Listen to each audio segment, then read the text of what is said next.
Last July 24th, just 2 days ago, our multimedia outlet is celebrating its 14th anniversary. It was one day the great liberator of America was born, Simón Bolívar. 14 years uninterrupted, years of broadcasting shows that showing faces, images, able to move us, to be passionate, to shout, to feel grief, anger, to laugh, to question the colonist ways of saying things, to put the microphone close to the oppressed. It has been a struggle that has transformed us all from the inside, and it has made us kinder people, and I think even more responsible. We celebrate with permanent work and believe that what we have done was important, because it marked a turning point, because it is our seal, and because we want to do better every time. Today, we highlight emblematic coverages that have meant to narrate the irreparable loss, but also the gallantry of entire collectives. Special program, 14 years of teleSUR, the great mission to tell the truth in Libya, Syria and Palestine. That's today's critical place.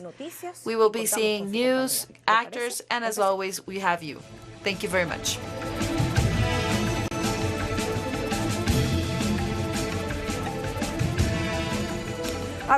Let's start. Let's go to Libya in 2011. Several revolts with fake news spread began in 2011. As early as August of that year, near the time of the breaking of Ramadan's fasting, NATO launched the Siren operation. The loudspeakers in the mosques called for terrorist groups to take action and multiply attacks. Night fights on the date left 350 dead and 3,000 wounded. Invasive Atlantic Alliance ships docked on the coast of Tripoli and landed heavy weaponry on October 20th, large news networks broadcasted images of the lynching and murdering of Gaddafi, while a bloodthirsty crowd recorded the moment with their mobile phones.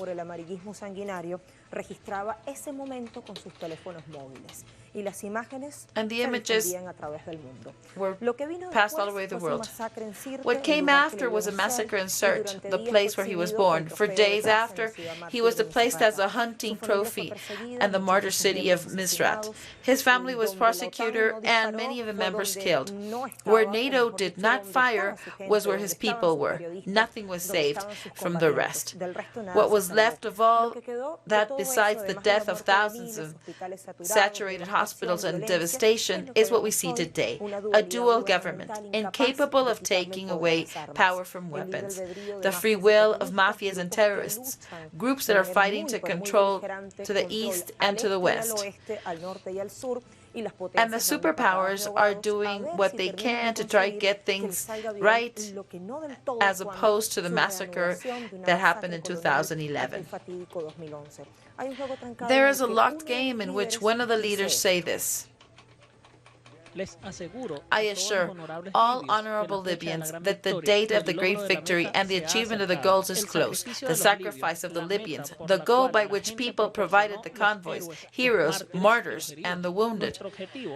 Our objective is to liberate the country from north to south, so there will be not a grain of salt that the terrorists will try to attack us with. So Libya will be a sure country, stable, where people can live free and proud. This is one of the two governments that control Libyan government. And that's why we said that they can't stop, that the arms still have control. And let's highlight that this country has no recognition by United Nations. So, of course, there is a geostrategic importance and relevance of this country.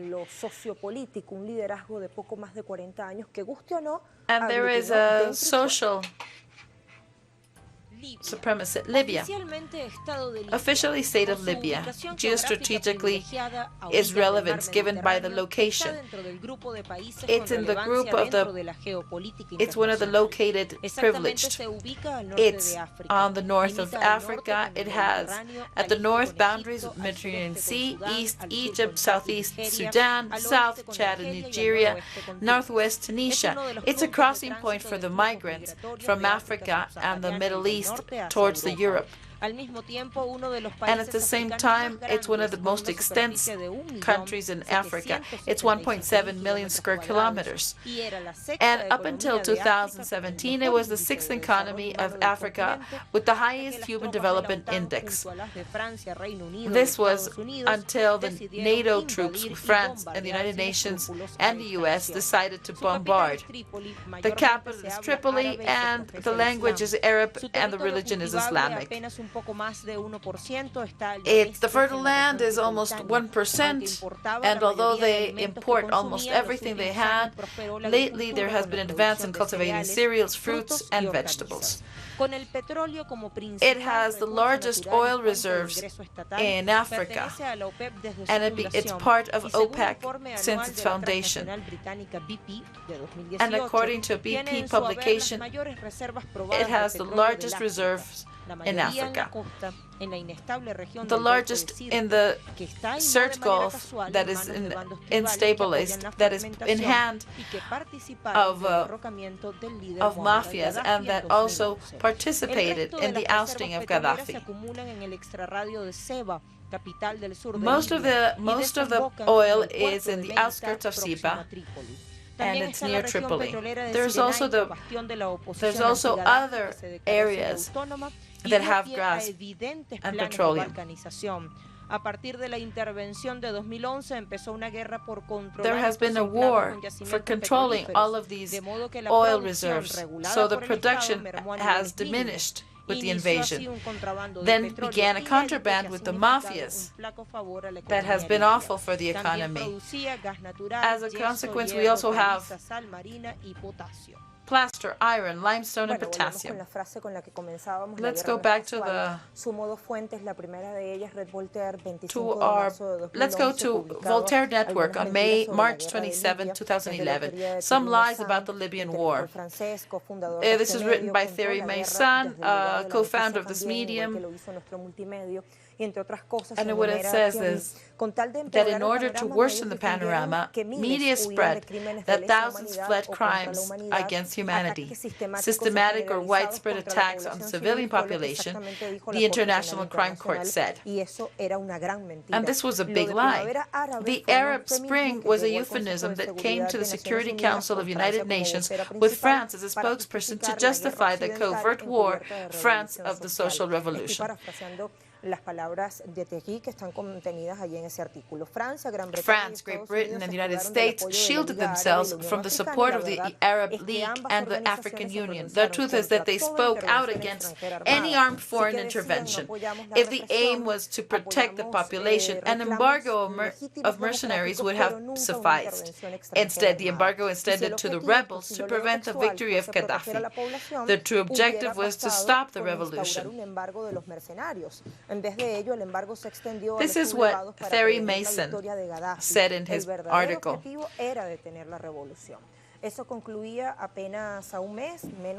This was just a month after the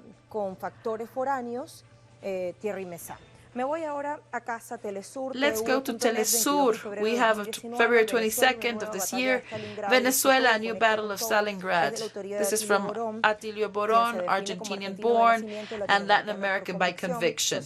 Sociologist and political analyst. He obtained his bachelor's in sociology. He also has a PhD by Harvard. Alluding to the United States, he said, is a sedated tiger because he lost in Afghanistan. He lost in Iraq. They couldn't do anything with Iran. He lost in Syria. He's losing in Yemen. And his only victory, horrible, unclear, is Libya. They want another one in America, but they won't get it. They'll be defeated. They've already been defeated in diplomatic courts. They've also been beginning to regress the media because their proliferation of fake news is eating away their credibility. Cohesion and combative spirit will have to be maintained in order to inflict on them the ultimate defeat that demonstrates that our America has begun to walk the path of a second independence. Well, in Syria, our multimedia has also been in Syria since the beginning of the war through our correspondent Hisham Hanous. Hisham, happy anniversary. I would like you to tell us, how has teleSUR been able to narrate this? What has it meant to you to narrate the facts from the counter-hegemonic vision? Welcome. Good afternoon, Lucia. Congratulations for everybody. Well, it's really been a strategic decision. Like Mr. Chavez, before his passing, it was important to stretch the boundaries of Syria and Venezuela. And in terms of communication, we have a great connection even before the war. And from here, we see all of the situation of the Middle East. But when the war started in 2011, before it began in Libya and Tunisia, so we were able to cover all of these situations in all of these countries, trying to put through all of the truth. When at the moment most of the media corporations showed a different reality that is not true. In this framework, there's a great experience of almost a decade. And it's hard to summarize in a couple of minutes, but I could highlight a couple of most important moments, especially when I began to cover the war in Syria and cover what happened in the country.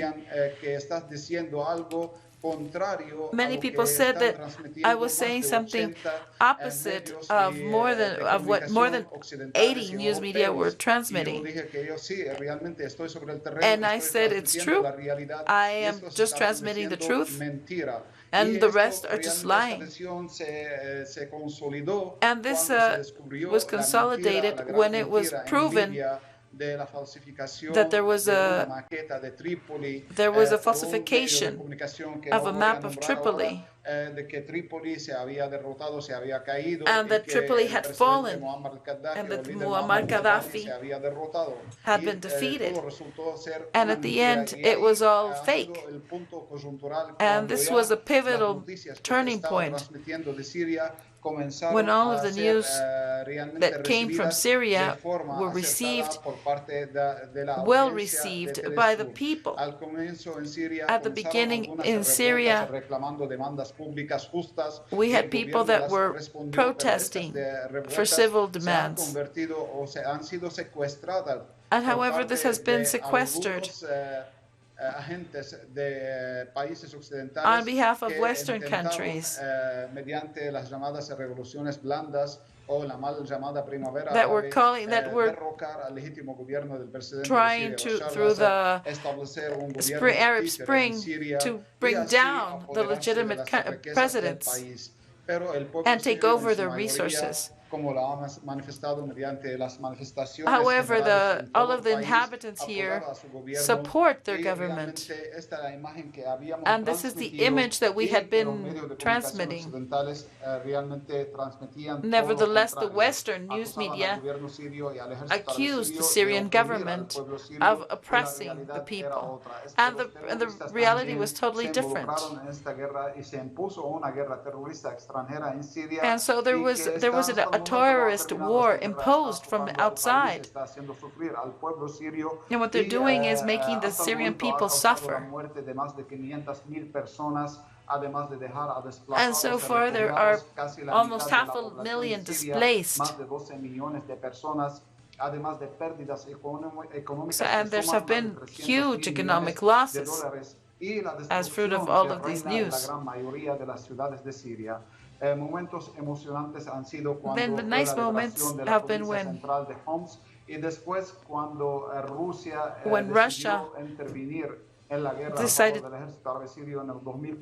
decided to intervene in the 2015 in this war. And before in 2013, when Obama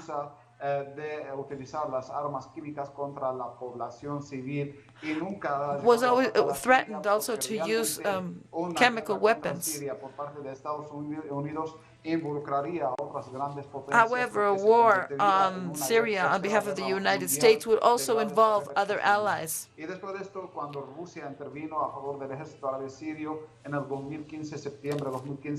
When in September the Russians intervened on behalf of the Syrian government, there was the liberation of the city of Aleppo.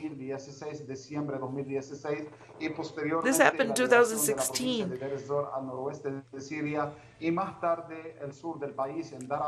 And later, the south of the country was also liberated. Unfortunately, we've also had to cover incidents, terrorist attempts in Damascus and in other areas of the country that killed civilians, innocent civilians, women, children.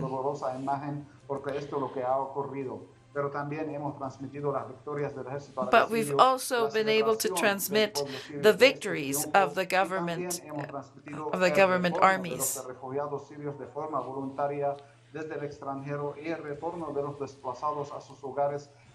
And the good news, we've been able to cover the returning of the displaced to their country.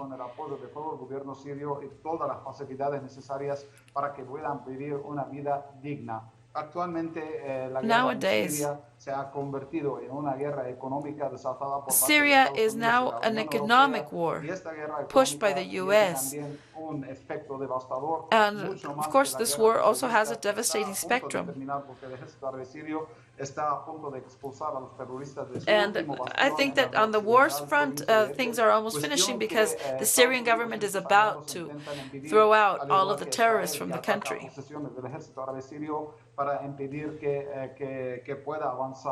However, the war is economic. Let's not forget that there was an aggression on France, UK, and the US. There was an attack on 2018 against Damascus when they accused the Syrian government of carrying out a chemical attack on Douma on April 7th. So precisely in the morning of when that attack happened,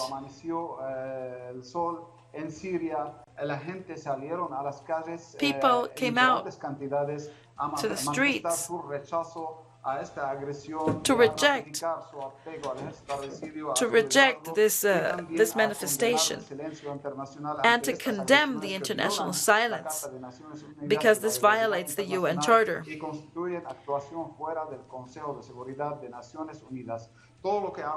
Everything that has happened in Syria up until now is a terrorist war imposed from the outside that is trying to just sack us from the natural resources this country has. And yes, it's geographically located in a privileged place.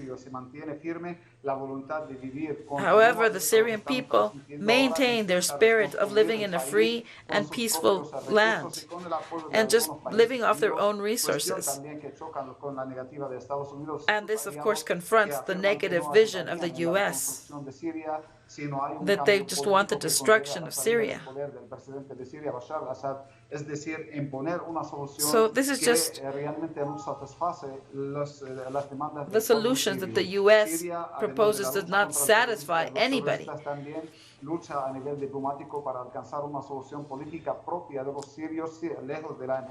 The US is also trying to fight this war on the diplomatic field, but they're not having any type of positive results. More than a job that we've been doing here, and overall with the tension that's going on with Iran and the US, I think more than a job, it's the mission of what we're doing to transmit the truth and to defy anybody who wants to silence the voice of the truth of the country that tries to transmit what's going on. It's important to say that in Syria, many journalists have lost their life trying to transmit this reality.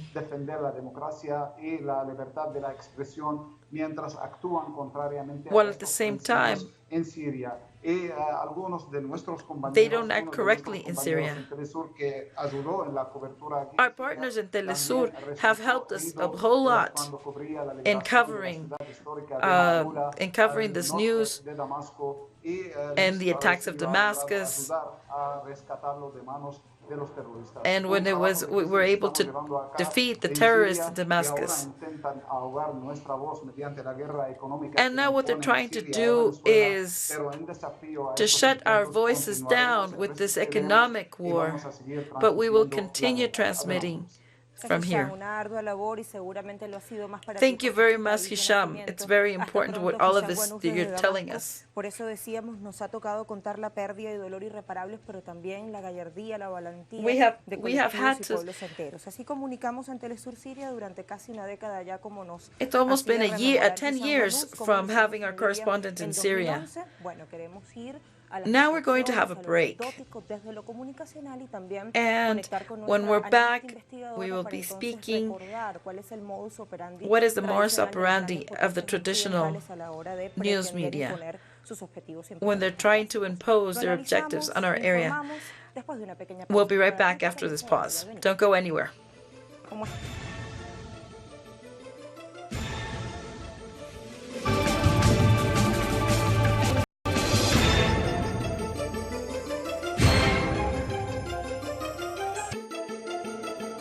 Estamos de vuelta. We're back. Especial 14 años de This is the special program of 14 years of teleSUR covering Syria, Palestine.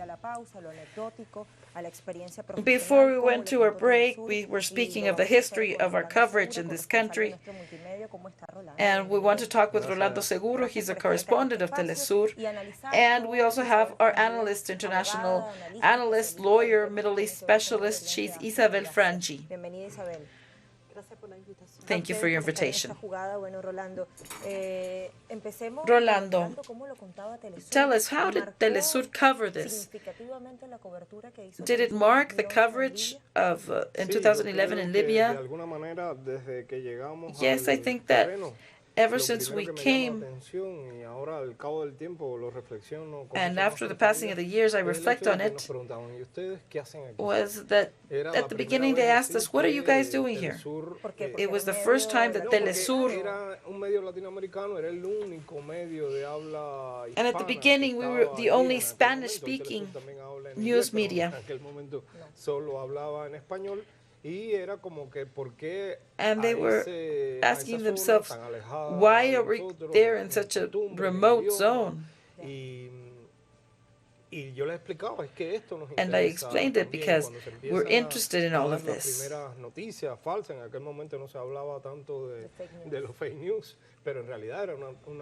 Before, we didn't speak about the term fake news was not used, but that's what it was.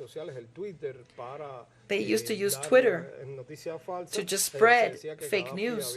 And they said that Gaddafi has killed like 5,000 people. And that the only way to know the truth was to be at the place of the facts. In Libya, there was no international reporter at that moment. It was a tweet of Al-Arabiya that began to spread these type of news. But when we went, we were the first team, journalistic team, that landed in Tripoli. Then later, there were some radical Islamics. And then after time, we knew who they were. That there were people from Libya trying to reach Tripoli. This is what later was known as the terrorist group ISIS. So what we saw and what we were able to report was what really happened after all of these years. In Libya, where everything had already happened, and they took over Tripoli. I recall that I was interviewing a North American investigator that had been there with covering the news. And he said, this experience that this Western powers have designed is a plan that from 5 to 7 years will reach the Latin America, and they were focusing on Venezuela. And that happened exactly how he said it. What was it that impressed you? Well, I was impressed in the way how the great news media covered the stories of, I was thinking of all of the coverage on internet. There was Twitter. I used to have a blog, and people started to write to me. And it was impressive because all of the other great news media were there.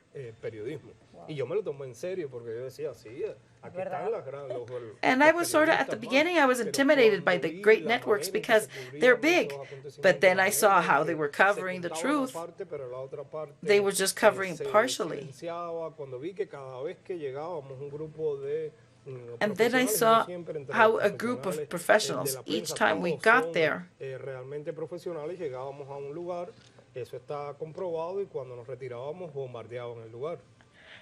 and it was proven how when we got there, the place was normal.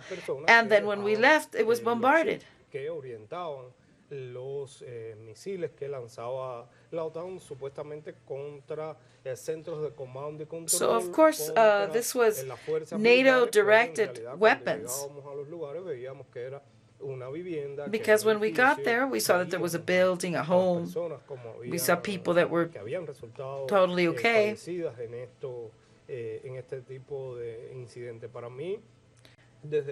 For me, from the personal standpoint, it was a very hard experience.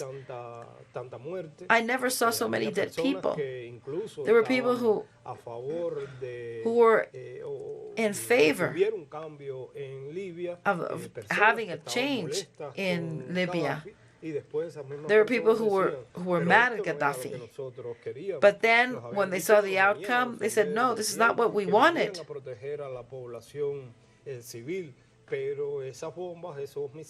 But those bombs, the missiles, they were directed elsewhere, but they were affecting the population. There were lots of collateral damage.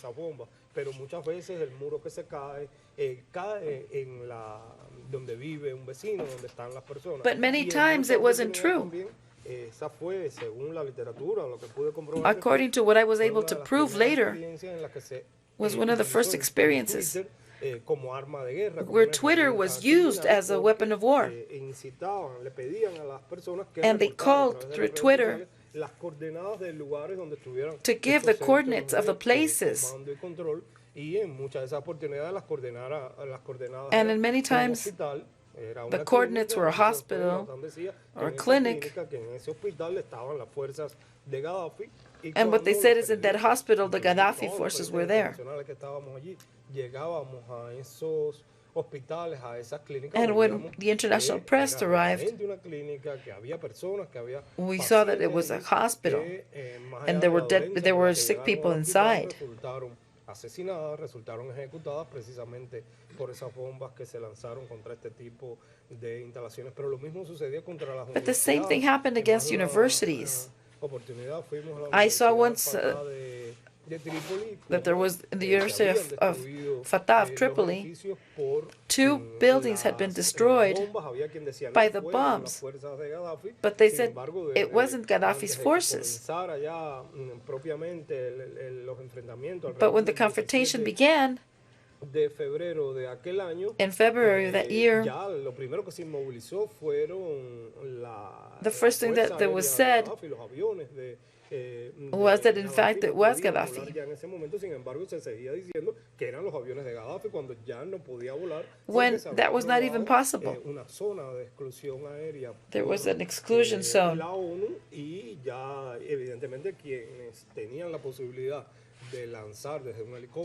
And the U.S. had the possibility of throwing missiles of long range and short range. Mucho que decir, Rolando, con la compañía de Isabel. Now let's go to Isabel. Gracias por esperar, Isabel. Thank you for waiting. Te hace revivir algo. Let's see a clip.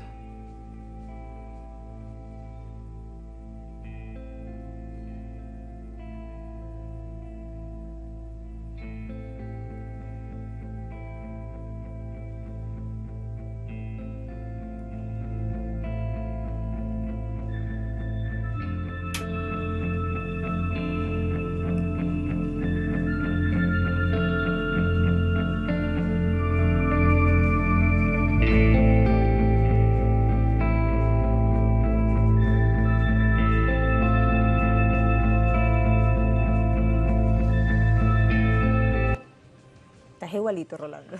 Rolando, you haven't changed a bit. How long were you there? I was 6 months in Libya. I was supposed to be there for 15 days. And in fact, I myself wanted to see the outcome that could happen.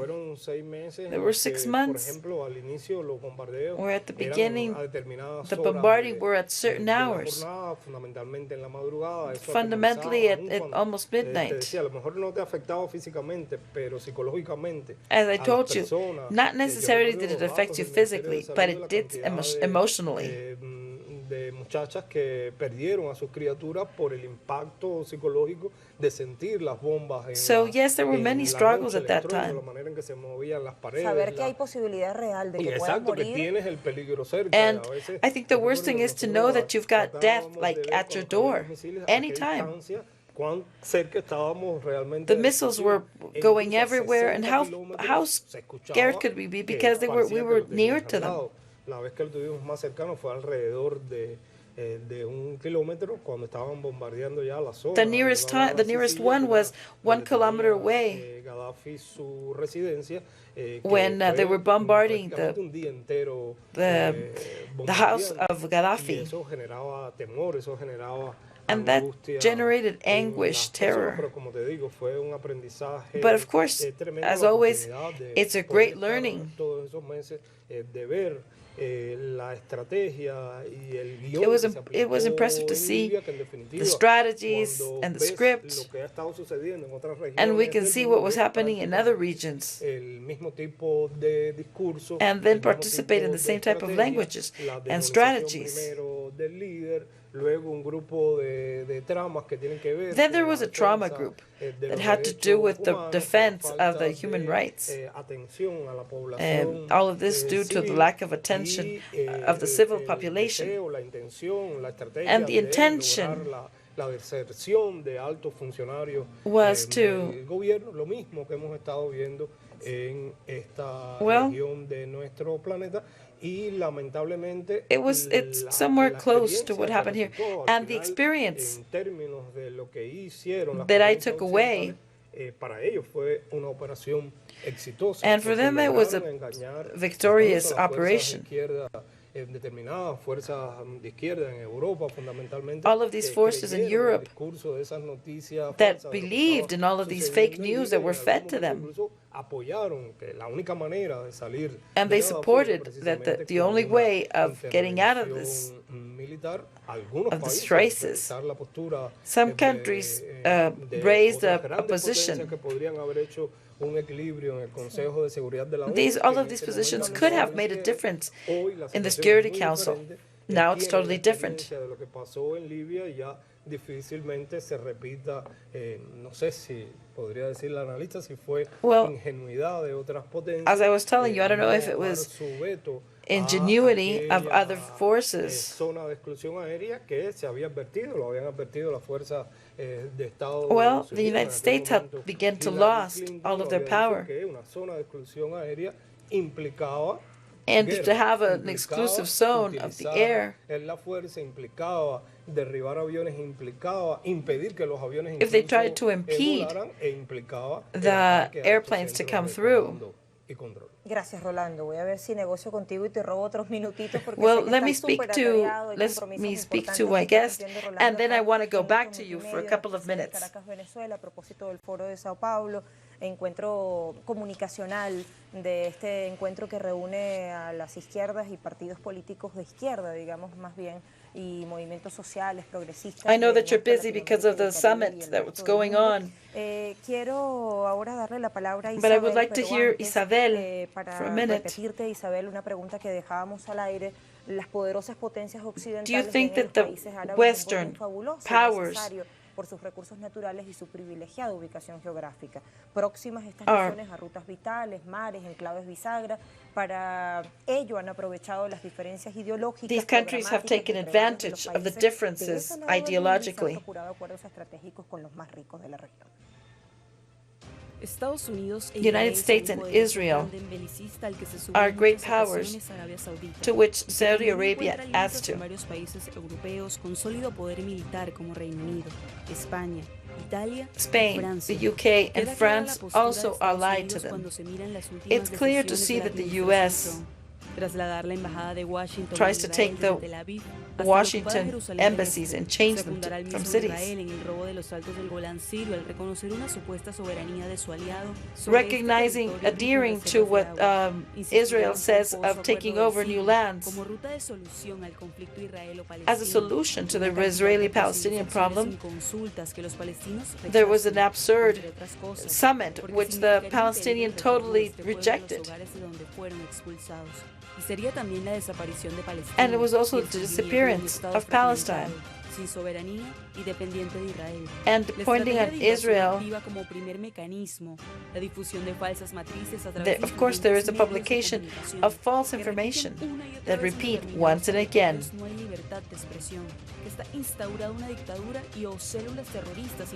And they say that there's terrorist outbursts there. There's a very strong resistance force that also confront. The results are awful. Thousands of people dead, displaced,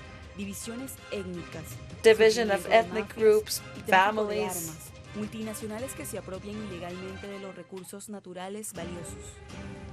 Multinational companies that take over very valuable resources.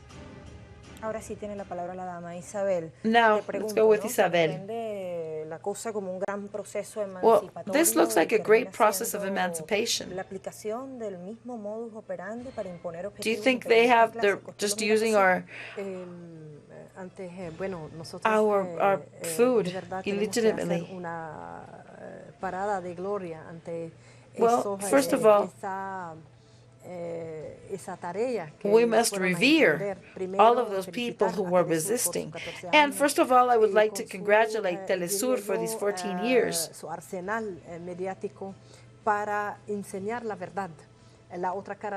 You have all of this great material that is worthy of teaching you things.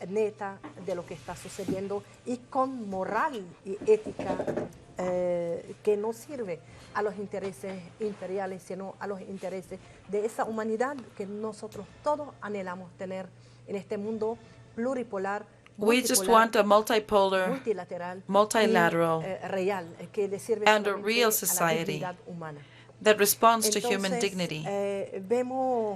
So we see what's happening throughout the years is the repetition Se explicó que siempre fue obedecido a la división de las naciones of de una u otra a division de of otro countries otra carota, si la podemos llamar, that just obeys adaptable a los siglos. the passing of the time. Let's not forget that with the war of 2006 in Lebanon, we saw the declaration of Condoleezza Rice when she spoke of a new map of the Middle East. And necessarily, it must be very hurtful. They speak of a harmful pact where the collateral are just numbers of people that are dead. A los intereses imperial estadounidense sionista en la zona. But they need to adhere to all of the interests of the U.S.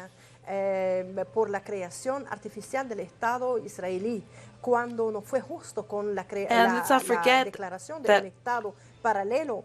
When there was a parallel state of Palestine, things didn't work. Let's not forget that France and the UK have always tried to have protectorate countries, to have an arm of power within regions. So now we see the repetition of this. They want to keep on dividing. They want to change systems. They want to change the status quo in the Middle East. And this for have these submissive governments. What caused my attention is that there were the two people that were key, and that were key in writing the editorial parts.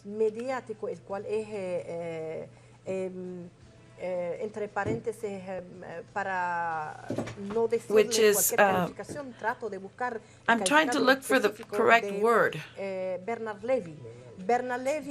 Levy said, en unas declaraciones, él mismo en Tel Aviv ha dicho que he said that Libya is the lesson for Bashar al-Assad, so he could understand how this Arab Spring how they were fighting against the Kurd and the Syrians. So what he's saying is that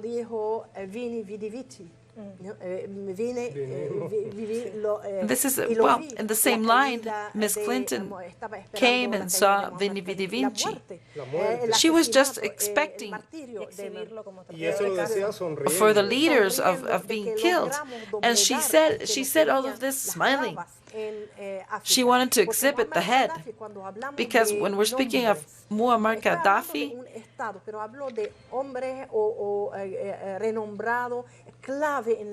we're speaking of a man that was key for the politics in the zone.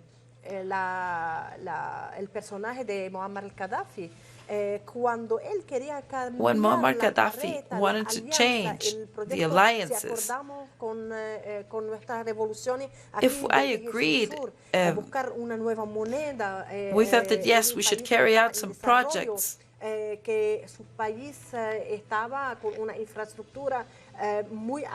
He thought that the infrastructure was doing well. So when they attacked Gaddafi,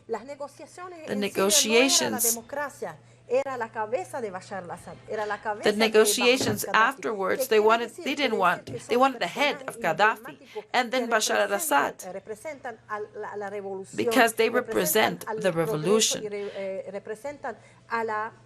They represent the development and the resistant force against this divisive plan of the U.S.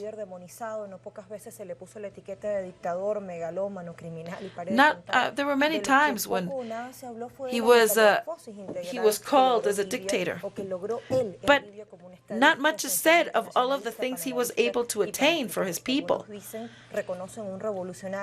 Some people recognize a revolutionary man with new ideas. We'll be back after this pause. Muammar al-Gaddafi Muammar al-Gaddafi started his regime. He received 20%, less than 20% of people knowing how to read and write. That was increased. Maternity death went down from 60 to 20%. The reforms were felt in the economic field. He was able to take back all of the money that came in from the resources. The foreign companies were asked to pay taxes. They nationalized the banks. And with this, he was able to distribute all of the earnings among the poorest sectors. This is how he invested in public housing, and our people were able to have free electricity, food, education, and tap water. Through popular assemblies, people were able to speak out. And he gave women some civil rights. They were able to divorce, to have property, and have bank accounts. They were, of course, the countries were happy with him. So as we can say, this was invisibilized. This was personalized. A la guerra occidental que se le estaba imponiendo a Libia, teleSUR cómo lo asumió. How did teleSUR assume this? In the case of the media coverage, the center of the Libyan problem was Gaddafi. They almost centered totally on them. They said he was a dictator, he was a tyrant. What we do is then when we go to the places, we speak of what needs to be said. And we went to report on what happened.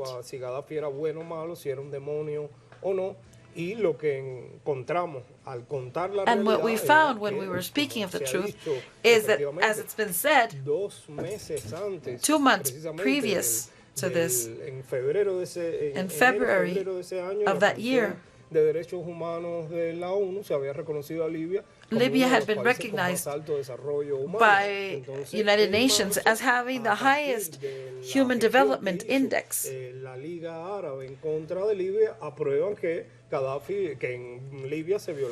But then even the Arab League said that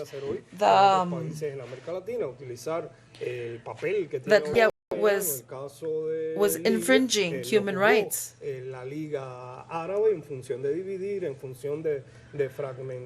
And their intention was to divide and fragment this region. But as I told you, we went to report what we saw,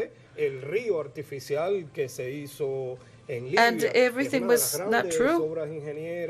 We saw, for example, an artificial river that was a great engineering feat.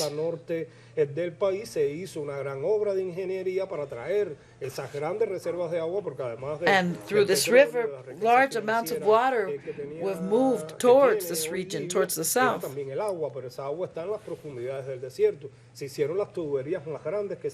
Their huge tubes were brought from trying to extract water from beneath the land. This was one of the great engineering works.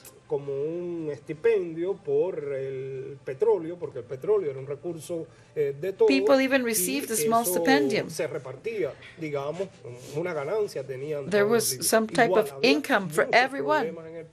Of course, there were many problems in the country, like every other, and this is what the news media took advantage of. Let's not forget that Gaddafi para liberarse de las sanciones. Was trying to liberate himself from sanctions. Que era lo que pedía el Fondo Monetario Internacional. Había desempleo, había preocupación. There were some problems, of course, like unemployment and some other things, the treatment to prisoners. The first protests came because of the protests in the prisons.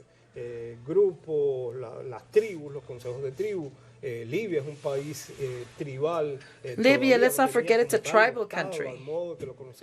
En el mundo las instituciones del mundo occidental, pero las propias tribus decían que ellos estaban en condiciones de llegar a un acuerdo, said that they were willing to have dialogue dentro del propio país, pero with the president. But this was never admitted. And then Libya was a country that was divided in two. And it was said that they have the slave market, the biggest one in the world. And what Gaddafi, of course, Gaddafi was a stronghold to enter Europe.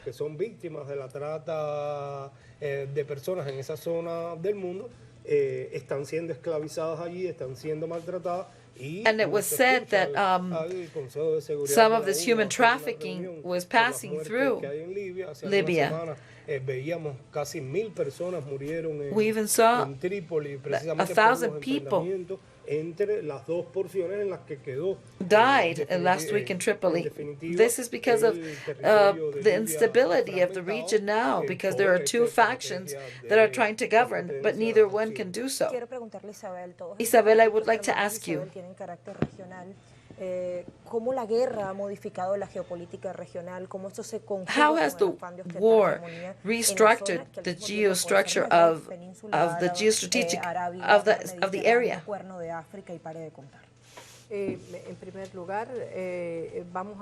First of all, I think we should have to see the balance of this reality.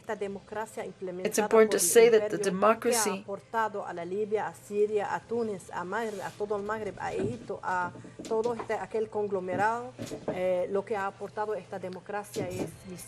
what has democracy brought to these countries? Nothing. Misery, division, destruction, killing. It's true that the empire wants the well-being of another country. Then we should just listen to the rest of to the countries of how they want to figure out their problems.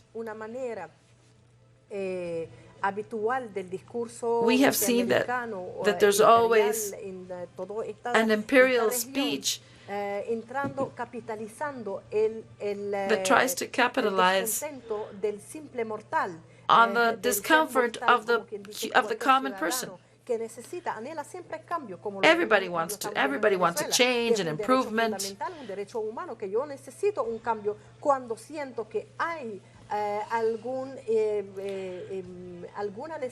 Whenever people feel that there's any need. But of course, the problem is that these people capitalize on it by spreading fake news,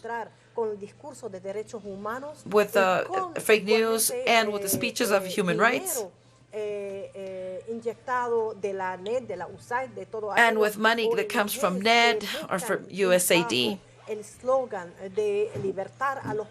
That they're under the slogan of freeing countries. And what they're doing is trying to divide and to be involved in these countries. Everything that's to the service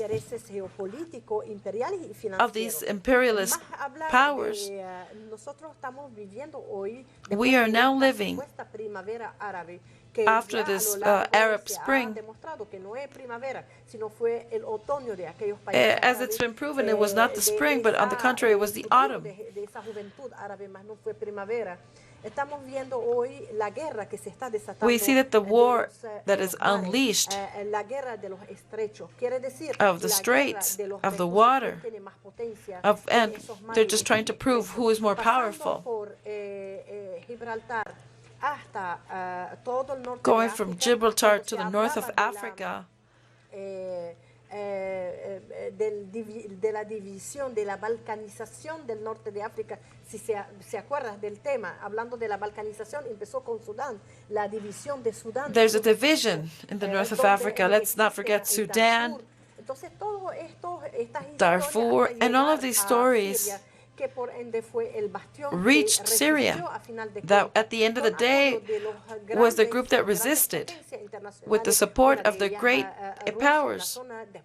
Estamos viendo a la presencia iraní, etcétera, porque hay intereses, ya les llegó hasta su puerta este peligro. This risk has reached their doors.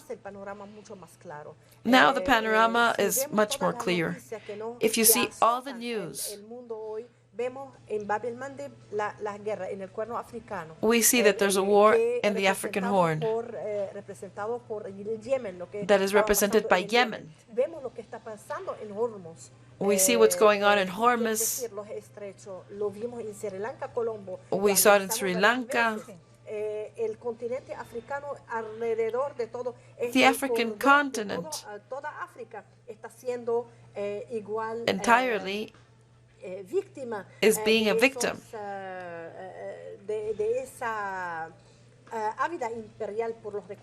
of this thirst for the natural resources of the area. This without saying what happened in Syria, which has at the heart of it the dignity of these countries.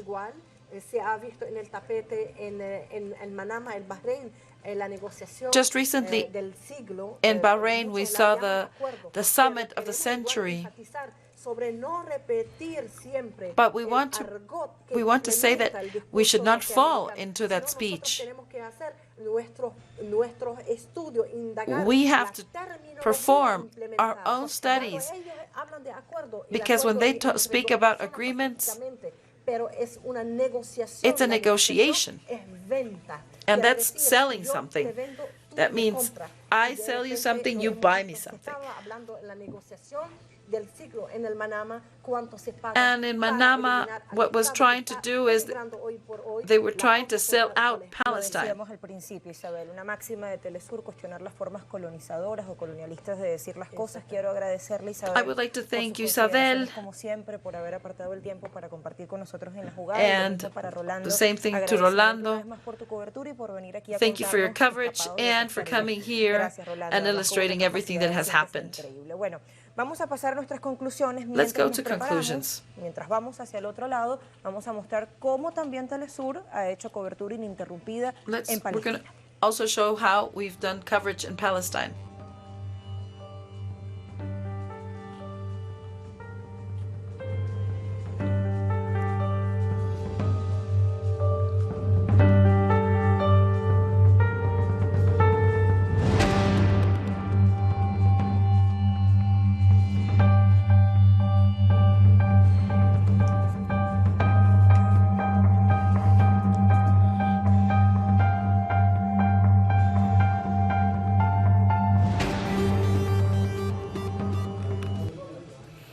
Libya 2011, symbolic movement of how social networks as Twitter, weapons of war, how a matter of negotiable principles do not allow war, and if it's imminent for the pride of the powers, do not let the first murder be the truth. Now we have to continue in this communicational battle, and there's one thing that transcends the physical strength, at the same time determines it. There's a violence in every war, And it doesn't matter if there's any legal restrictions on war. It has no frontiers. May the next anniversary find us in the same struggle to try to achieve a better world. Thank you very much for being with us. See you tomorrow.